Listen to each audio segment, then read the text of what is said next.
Manger. It is defined as a long open box or trough for animals to eat from. Kahit nung mga nakaraang maraming taon, kahit sa Pilipinas ang pakainan ng baboy, yung mga labangan, pakainan ng mga baka, mga kahoy na mga trosong itinanggal yung gitna, naging container para magkasya doon yung ipapakain sa mga hayop. At doon inilagay ng Nanay Maria ang kanyang anak na si Jesus, pagkasilang, dahil wala naman silang tinuluyan na magandang lugar, wala silang mga gamit. So Jesus was placed in a manger. The important thing to appreciate is that Jesus came from heaven, from God, to earth. It's a long journey, layo-layo yata, not only in terms of distance, but in terms of essence, yung langit sa lupa. At yun ang nilakbay ng anak ng Diyos na si Jesus. Hindi naman siya sumulpot na mature person agad as an infant at sumilang dahil kay Maria. John 1:9, the true light that shines on everyone was coming into the world. In verse 14, the Word became a human being and lived here with us. We saw His true glory, the glory of the only Son of the Father. From Him, all the kindness and all the truth of God have come down from us. Yung simpleng-simpleng pagkakapanganak kay Jesus sa isang simpleng lugar, sa isang napakasimpleng oras at panahon, ang laki ng kahulugan. Dahil dinala ni Jesus ang buong kalangitan kasama niya para dalhin sa tao, para makarating sa tao. At dinala ni Jesus sa kanyang pagkakapanganak at pagsasakatawang tao ang lahat-lahat, ang buong katotohanan tungkol sa pag-ibig ng Diyos na hindi naintindihan ng Israel, hindi naintindihan ng mundo, at madalas pa nga misrepresented and twisted. That's why God sent His Son to bring with Him to all people the kindness and the truth of God. Because apparently, the kindness and truth of God had not been correctly and precisely represented by the religious beliefs and belief systems of the time and all the times before that. Kasi kung kontento na ang Ama sa representation sa kanya ng religion, ng Judaism, ng mga major religions known to people at that time, ba't pa niya ipapadala ang kanyang anak to bring with Him all the kindness and truth of God if the religious systems existent at the time were already correctly and adequately representing God and presenting His kindness and truth? In other words, hindi masaya ang Ama sa langit kung paano siya minemisrepresent ng religion. That's why He had to personally send His Son, in whom all His deity lived in bodily form. That the Son is the true revelation of the Father. It means that there had been untrue and even false representations of the Father. Kaya nang pinapasalamat natin sa Pasko na sa wakas, itinuwid ng Ama sa langit ang lahat ng dapat ituwid tungkol sa mga iniisip ng tao tungkol sa Kanya. Walang iniisip ang tao kundi siya malupit, hingi ng hingi lagi ng mga offering, nagagalit, lagi nagpaparusa, hindi mo maabot, hindi mo ma-reach. At pinatunayan ng Ama na hindi totoo ang lahat ng yon. O heto na ang patunay, ang lahat-lahat ng ako represented by my Son, my true Son, pupunta sa inyo para maging kasama nyo. And how can God, who is holy, now make war with humanity that was sinful when His very own Son had become human? That's why now there is peace between God and men through His Son, Jesus Christ. Paano mo gigirahin ng isang lahi na ang sarili mong anak ay naging kabilang na ng lahi na yon? Kaya ang pagkakapanganak ni Jesus sealed forever the peace between God and men or humans. Parang yung mga hari nung araw, para magkaroon ng kapayapaan, para matigil ang mga giyera nila, ang anak ng isang hari, ipapadala doon sa kabilang kaharian, magiging asawa ng anak ng hari doon, magkakaroon sila ngayon ng apo, yung dalawang magkaaway na kings, na magkaibang kingdom, may common apo. Paano pa ngayon sila magkigera? E di kailangan lipulin nila sarili nilang lahi, sarili nilang mga angkan. At ganun ang kahulugan, that God became man, became human in Jesus. That now there was not going to be any more war between God and humanity because God Himself, the Son of God, had become human. And through this human form of God in Jesus did not only bring God to people, but the same Jesus will bring people to God. That's why He is the way to the Father. Yun ang peace. Kaya ang kanta ng mga anghel na naog sila, peace on earth. There was going to be no more war. Because there was apparently a war between goodness and sin, between light and dark, between God and humanity. But all of that is done with through the birth of Jesus. Because the incarnation of God through Jesus is irreversible. Kaya ang sabi, this man, Jesus, came up to heaven and now sits at the right hand of the Father, continuously making intercessions for humans. Kaya yung intercession, hindi lang minsan ginawa sa cross, patuloy na ginagawa ni Jesus who sits at the right hand of the Father. And that is the meaning of Christmas.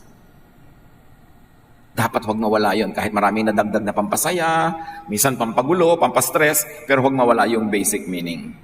Now, Jesus was placed by God, by the Spirit, from heaven into Mary's womb. Ang laking journey nun. From spirit to flesh. From divine to human that remained divine. Luke 1:30-32. Then the angel told Mary, don't be afraid. God is pleased with you. And you will have a son. His name will be Jesus. He will be great and will be called the Son of God Most High. So ipinapaalala kay Mary, don't be confused ha, dadaan lang sa'yo, but He will be the Son of God Most High. Ang tunay niyang magulang ay ang Ama sa langit. You will be an instrument, and because of that you will be blessed, and all generations will call you blessed forever and ever. But this child that will be born is Son of God Most High. So Mary gave birth to Jesus into the world. Kasi alam naman biglang na lang, toink, sumulpot si Jesus from heaven, biglang nandiyan na lang malaki na. Kailangan dumaan sa natural process. Mary became an instrument. John 1:14, the Word became a human being and lived here with us. First in the womb of Mary, then into the manger. Because Mary placed Jesus in the manger immediately after having been born. Luke 2:7, she wrapped him in cloths and placed him in a manger. Kaugalian nila no, na pag may isinisilang binabalot ng lampin, binabalot ng tela, para yung bata huwag maggagalaw. For whatever it is, for the development of the bones or the muscles, or kung ano man, binabalot nila parang lumpia yung bata. Tapos inilalagay sa safe lugar. And in that case, in this particular case, Mary placed Jesus in a manger.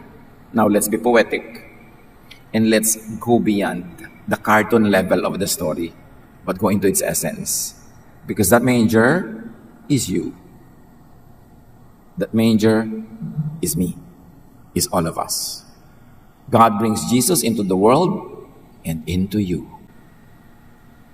Kaya kung tutuusin, ibilang natin yung sarili na sabsaban. Tayo yung manger na pinaglagyan kay Jesus. John 1:12-14, yet some people accepted Him like the manger accepted Jesus and put their faith in Him. So He gave them the right to be the children of God. Sino ang mga anak ng Diyos? Sino mang tatanggap kay Jesus? Ngayon, yung pagtanggap na yan kay Jesus, sobrang naging formula in evangelical circles. A, accept. B, believe. C, confess. Voila, save ka na.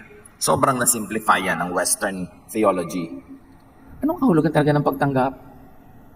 It is not just a one-time event, but a process. Yes, you come to a point in your life when you realize that Jesus is really the Son of God, that Jesus is heaven on earth, that Jesus is our way to heaven and to the Father, and you believe in that, and because of that, you mentally, you intellectually, intelligently believe, subscribe to it, and you accept Jesus into your mind, into your heart. But that's not all. That's just the beginning. After accepting Jesus into our hearts, into our minds, we go into a lifelong journey of learning from Him, of imitating Him, of being like Him. Kaya dangerous din yung sobrang sinasabi nila na once saved, always saved. Nang ibig sabihin lang nila minsan kong tinanggap, abracadabra, sis, bumba, save na ako. Tapos wala na akong pakialam sa buhay ko, wala na akong pag-aaralan, wala na akong gagawin, save na ako. Sobra namang simplification yun.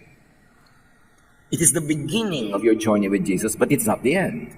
And it's not everything. Mahalagang maintindihan natin na para tayong manger pinaglagakan.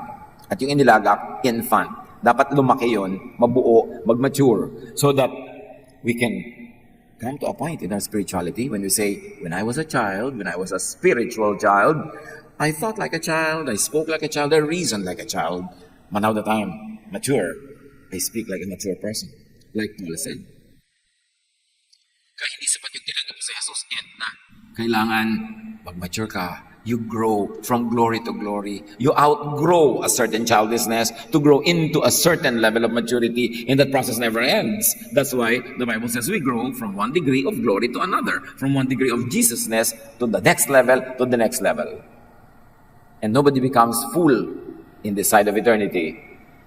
But the important thing is to keep growing. And when we die, like a colonel who dies who becomes a general, there is automatic promotion. Pag namatay ka, you attain perfection as a gift from God. But that cannot be attained physically, practically, this side of eternity. Kaya dapat nag-grow. Verse 14, the Word became a human being and lived here with us. We saw His true glory, the glory of the only Son of the Father. From Him, all the kindness and all the truth of God have come down to us. Ganun ang nangyari nung isinilang si Jesus. So let Jesus be in you like you're a manger. Let Jesus live in you. Let the kindness and truth of the Father come to you through Jesus and spread through you because now you have Jesus. Kaya magandang isipin that the manger is your heart. Inilalagay si Jesus. Inilalagak. Kailangan mong tanggapin. Romans 5:5, all this happens because God has given us the Holy Spirit who fills our hearts with His love. So love, God is love, Jesus is love. And when Jesus is received by the manger, when you receive Jesus into your heart, you are filled with love. Kaya doon mo malalaman, totoo nga bang tinanggap ko si Jesus? Filled ka ba ng love? O ng anger, ng hatred? You will know a tree by its fruit. So, paano mo nalalaman na saved ka na? Paano mo nalalaman na naki Jesus ka na nga talaga? Day by day, you grow more and more loving, more accepting, more forgiving, more tolerant of people, more open. Yung iba, habang lalong nagiging religyoso, mas nagiging close, mas nagiging rejecting, mas nagiging judgmental, mas nagiging mapambato, mapanghusga, hindi si Jesus ang pumasok doon at sumakay doon sa manger na yon. Dapat pag-isipan niyang ganyan mga bagay. Hindi ulit ka lang ng ulit taon-taon ang celebrate ng Pasko, pero hindi umaasenso yung Jesusness. We should become more and more like Jesus. Romans 10:10, for it is with your heart that you believe and are justified, and it is with your mouth that you profess your faith and are saved.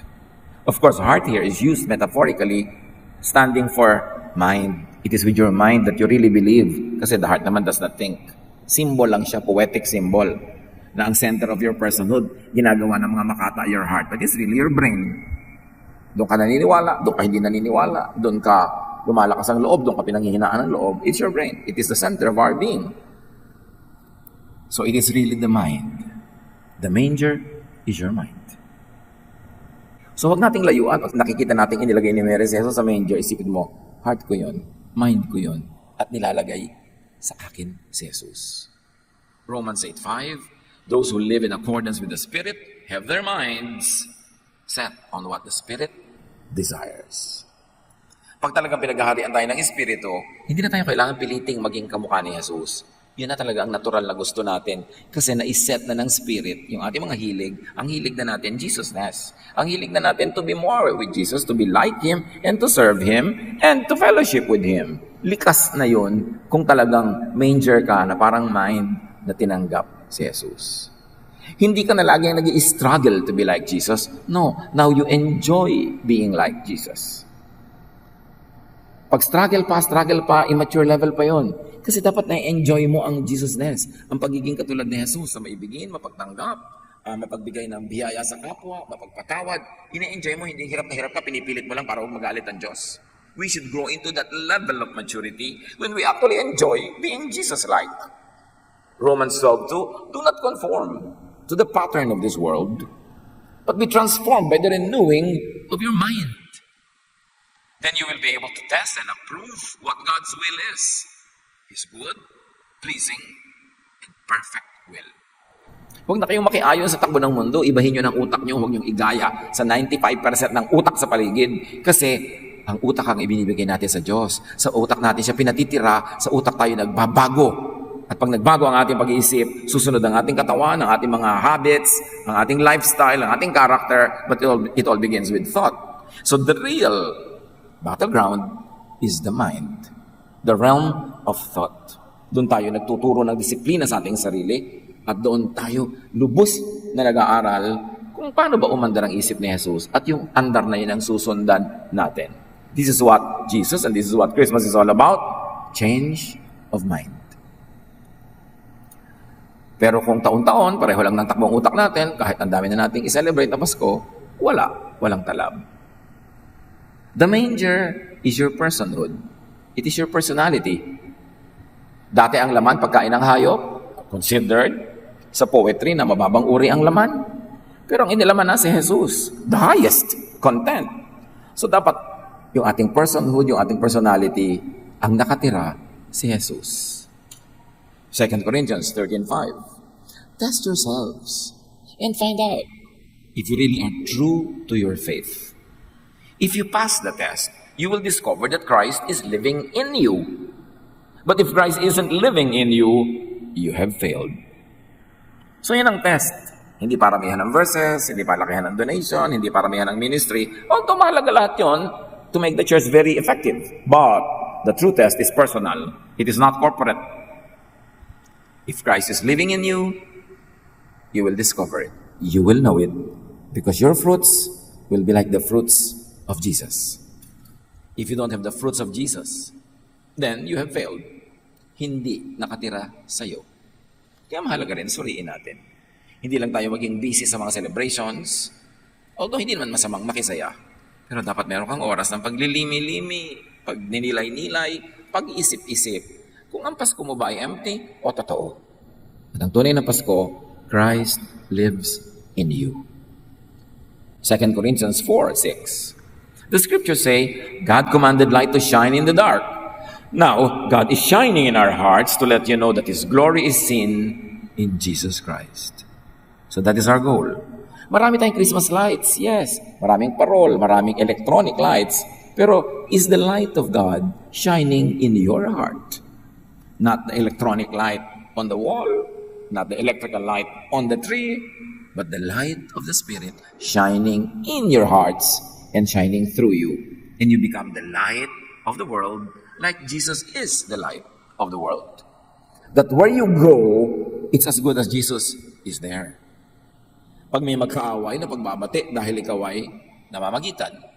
Pag may gutom, may nakakain, may nabubusog, kasi nagbibigay ka ng pagkain. Pag kami nahihirapan, nagbibigay ka ng ginhawa. Kaya sabi ni Jesus, blessed kayo kasi nakakakulong ako, dinalaw niyo ako, may sakit ako, inalagaan niyo ako, gutom ako, pinakain niyo ako, hubad ako, dinamitan niyo ako. Malaki ang gantimpala ninyo.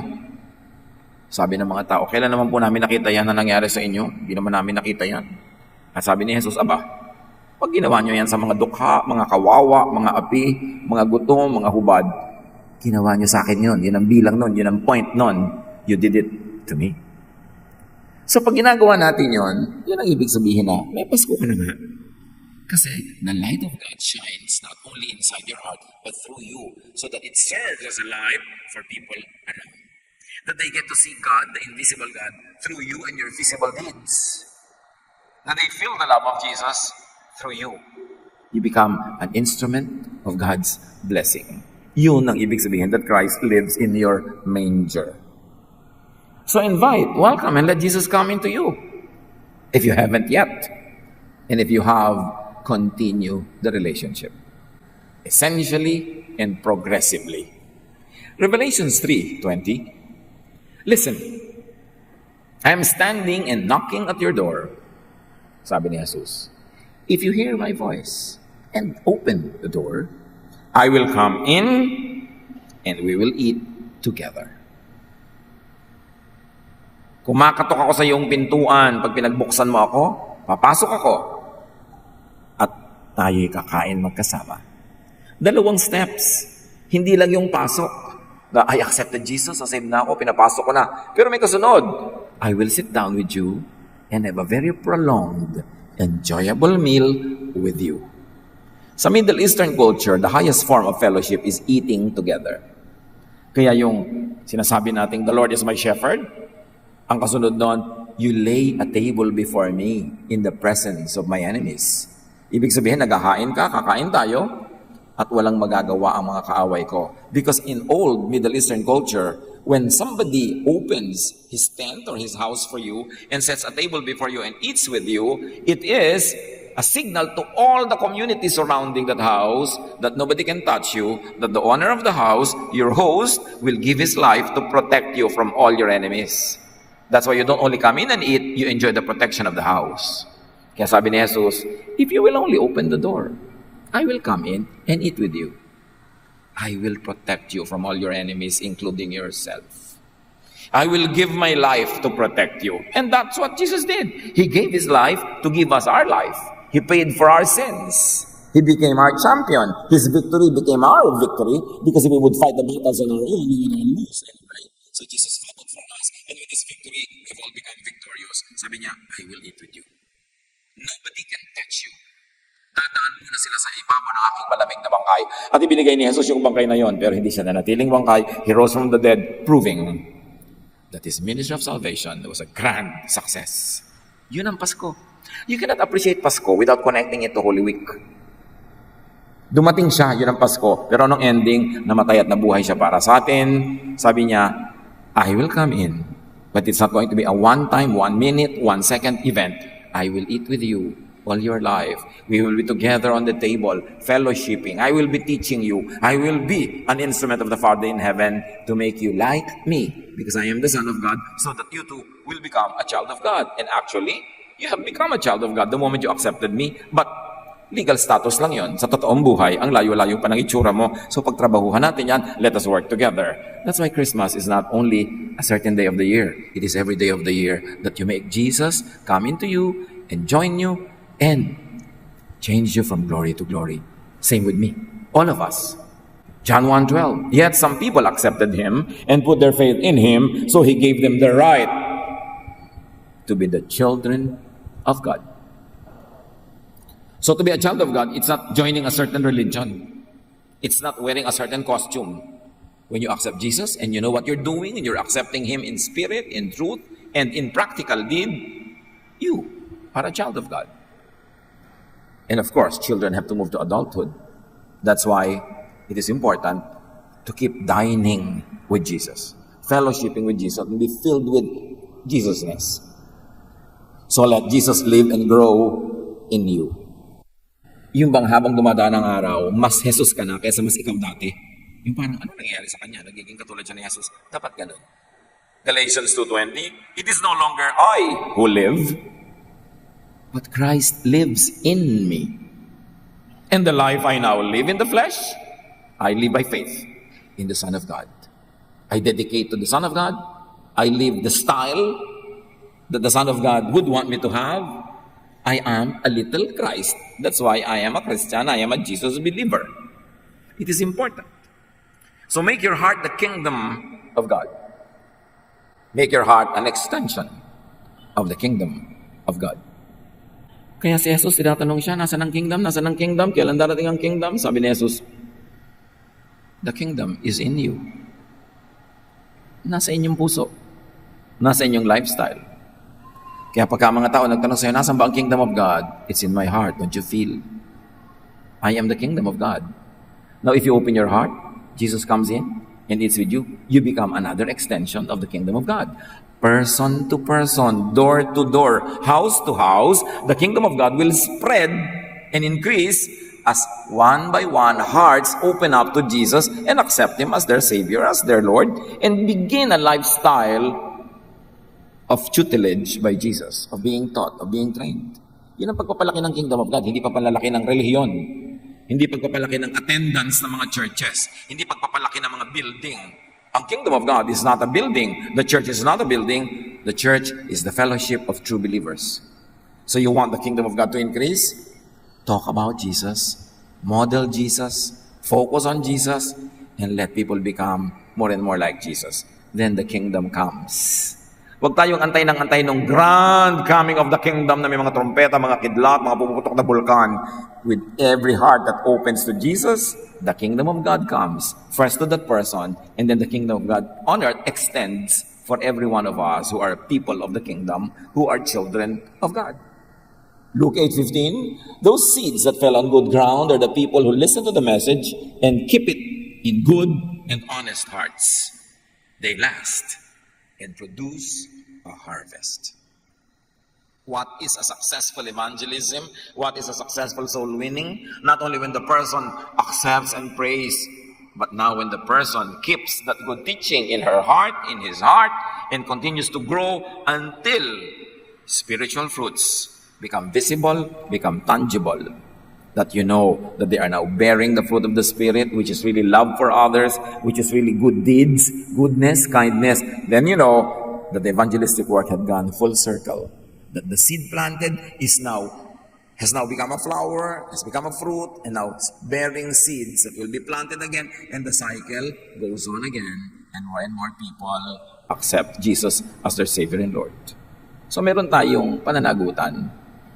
First, to model Jesus-ness, to make it more appealing and less threatening for people to come to Jesus because they're at ease with you, because you are nice, because you are kind, and because you are not judgmental and rejecting and snooty and self-righteous. We must correctly represent Jesus so that the kingdom will increase. Parang nung first century Christianity, the people of God were sharing food, they were sharing resources. So ang sabi sa Bible, and the Lord added to their number daily those who were being saved. Why? Because it was very attractive for people around to join the Jesus people. Because they were nice folks, they were kind, they were loving, hindi sila yung mga judgmental at mga self-righteous. That has become of many people who profess to be Christians. So you accept. You're like a manger accepting Jesus and then share Jesus with others. Ang ganda ng poetry. Kasi yung manger, lalagyan ng pagkain ng hayop. So nang inilagay si Jesus doon, in a romantic and poetical way, isipin na natin na naging pagkain siya ng mga hayop. Naging pagkain natin, that Jesus became our food. He became the spiritual bread from heaven. At tayo man, kung tayo ay manger na tinitirhan ni Jesus, many people will come to us and be fed. Because we're available and we're open and we're allowing them to feast on the Jesusness that is within us. Nagiging receptacles tayo, nagiging dispensers of blessing to people, that people come to us and feed on Jesus. Sabi ni Jesus, eat my body, drink my blood. That's of course metaphorical. That is poetic language. Ibig sabihin, have my mind, think like me, be be Jesus-like, and therefore mapapatunayan mo, anak ka nga ng Diyos. Kasi ako anak ng Diyos, kamukha kita, di anak ka rin. Then share Jesus with others. Sa kabisihan natin sa Paskong Pasko, baka nun wala na tayong panahon mag-share tungkol kay Jesus. Kailangan meron. When we go to people and bring them gifts, when we visit people, make sure that you talk about Jesus. Not necessarily give them a sermon, but even a word or two that comes from the mouth of Jesus, applied on the right wound, on the right weakness, will become a blessing to people, and you help open their hearts and minds so that they too will become mangers into which we can put Jesus. Make the Spirit of Jesus inhabit many other hearts and minds. Make Jesus-ness reside and rule in many other people's lives. That's what Christmas is about. Huwag tayong malito. Acts 4:18-20. So they called the two disciples back in and told them that they must never, for any reason, teach anything about the name of Jesus. Peter and John answered, do you think God wants us to obey you or to obey Him? We cannot keep quiet about what we have seen and heard. So, under threat, Peter and John said, no, we cannot be made to keep quiet about Jesus. Kahit kami parusahan, kahit kami ikulong, hindi kami titigil na ipangaral si Jesus. Sa buhay nga natin ngayon, wala namang ganong threat. Some of our churches in some countries that are close to the gospel, they're under threat when they spread the word of Jesus. But we in this country, we are not. So dapat ang dami-dami natin na sisyaran, wala namang threat. Dapat nating dibdibin ang pananagutan nating nakakakilala kay Jesus para ipakilala pa siya sa iba. Huwag nating solohin. Kasi manger tayo, kainan ng iba. Dapat marami kumakain pag lumalapit sila sa atin at pinapakain natin sa kanila the words of Jesus. John 4:28-30. The woman left her water jar and ran back into town. She said to the people, come and see a man who told me everything I have ever done. Could he be the Messiah? Everyone in town went out to see Jesus. Dahil sa napakagandang presentation ng babaeng ito, hindi niyo sinabing, alam mo, pumunta kayo kay Jesus, masosolve lahat ng problem niyo, mababayaran lahat ng utang niyo, gagaling lahat ng inyong sakit. Yan ang pangako ng iba eh. Hindi naman nag-aayari, nadi-disappoint yung marami. Sabi lang niya, could this be the Messiah? A very interesting question. It was very interesting because it came in a question form. Naturally, the people would like to find the answer to that question. So they went to Jesus, and indeed, Jesus was the answer. They found the answer. And they asked Jesus to stay in their village 2 or 3 more days. Kasi ang nasarapan silang makinig kay Jesus. Kasi may nang-imbita. Kaya pinopromote natin ang mga sambahay. Pumupunta kayo sa church, hindi nyo naman kasama yung mga kamag-anak nyo, mga kapitbahay, kumisan sariling housemate, kasambahay, hindi kasama, kapamilya, hindi kasama. So we bring the church to your home. Buksan yung home nyo, maglagay tayo ng sambahay, a simple Bible study, stressless or less stress, na paraan ng paggagawa ng isang activity, simple. And you will bring the church, you will bring heaven into your house. Dapat kasi nating ilapit sa mga tao, lalo sa mga taong nahihirapang lumapit. Acts 1:8. But the Holy Spirit will come upon you and give you power.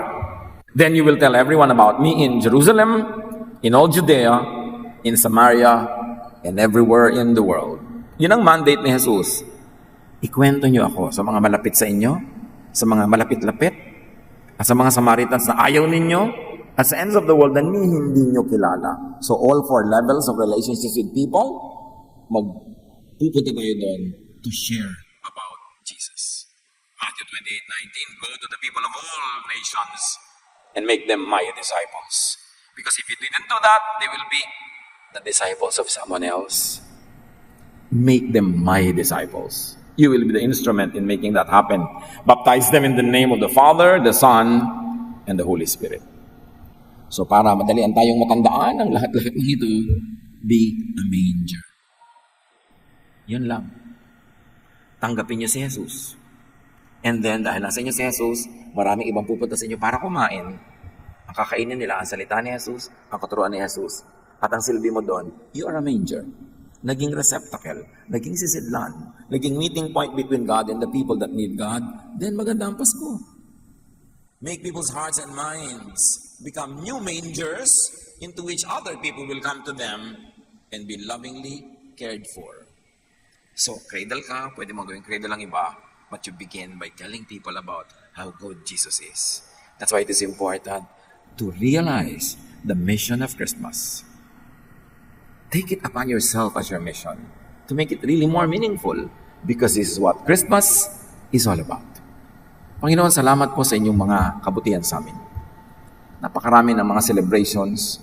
Nawa hindi lang namin bilangin kung magkano natanggap naming regalo, ilan na ipamigay namin, kundi magbilang kami ng mga espiritu, mga kaluluwa na dadala namin sa inyong paanan.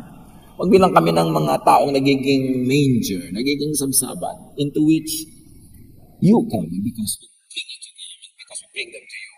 At maraming ibang makikinabang at kakain doon. But first, we make ourselves your manger, O God. Live in us, grow in us, and fill us with your fruits, with your glory, with your kindness. Pagbulay-bulayan natin mga ito, pag-isip-isipan as we celebrate Christmas.